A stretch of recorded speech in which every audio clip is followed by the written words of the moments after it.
Sir Handel is very proud of his big, sturdy wheels. They have broad tires and hold well to the rails, but they are unusual. One day, the other engines wouldn't stop teasing him. "Look at his steamroller wheels," they joked. "Be quiet," snorted Sir Handel. "You're jealous." "Don't worry," soothed Peter Sam. "The engines all teased me about my special funnel until they learned how useful it is." "Did you hear that?" huffed Sir Handel. "My wheels are special, like Peter Sam's funnel. I can go faster than any of you." Skarloey had a plan to make Sir Handel see sense. "With your grand wheels, Sir Handel," said Skarloey, "you're just the engine to tackle George." "Who's George?" "That steamroller over there," replied Skarloey. "Listen." The steamroller was making rude remarks about the engines.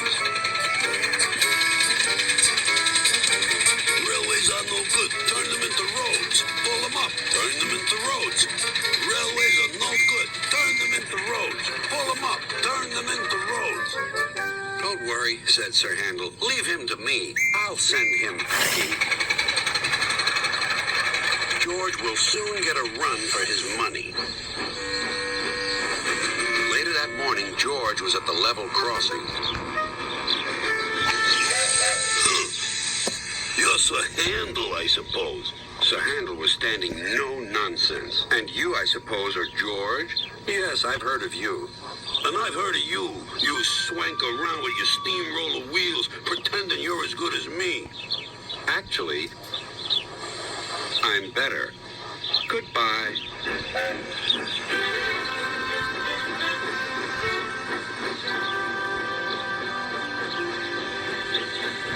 George chuffered on, fuming. Later that day, Sir Handel brought a special load down after the last train had gone. When he had reached the road, he saw George traveling home. Sir Handel tried to attract his attention. "Beep, beep, beep." George took no notice. There was barely room to pass.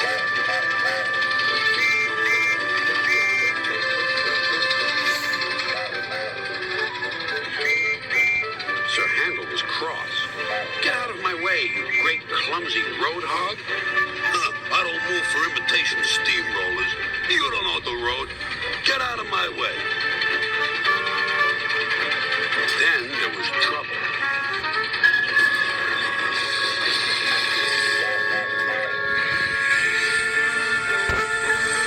"Ah!" cried Sir Handel.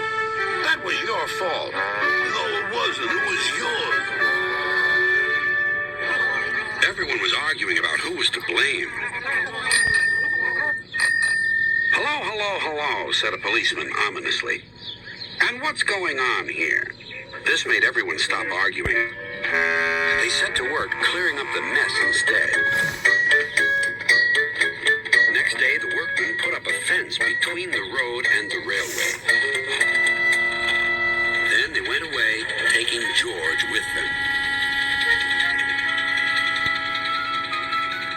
Sir Handel thought he had made George go away.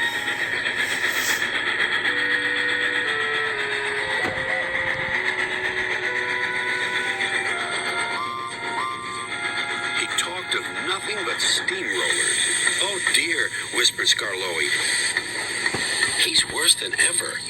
I'm sorry my plan was no good." "Never mind," said Rusty. "We'll think of something else." But they had no need to do that. Some boys arrived instead. They pointed to the engine and cried, "Look, here's Sir Handel. He tried to race a steamroller, but the steamroller nearly beat him."